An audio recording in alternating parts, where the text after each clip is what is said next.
कमर कमर कमर, खुदा के लिए मुंह बंद भी रख लिया करो। बंद कर लो ये मुंह, ऊपर तख्ती लगवा लो, 2 बजे से 5 बजे तक मुंह बंद रहेगा। कमर, गाहक की बात सुननी पड़ती है, चाहे वो कितनी ही अनरीजनेबल क्यों ना हो।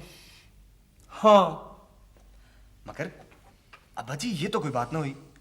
अब ठीक है, अगर क्लाइंट के किसी नाचने वाले के साथ ताल्लुकात हैं तो इसका ये मतलब तो नहीं ना कि हम उससे मॉडल बना दें और फिर उससे जिंगल भी गवाएं। आपने देखी है वो लड़की? हाँ, नहीं। फटे हुए बांस जैसी आवाज है उसकी और शक्ल भी अजीबो गरीब ही है। कोई नहीं देखेगा उसे अब्बा जी, कोई भी नहीं देखेगा। अंदाजा करो, हमें इससे क्या लेना है कमर?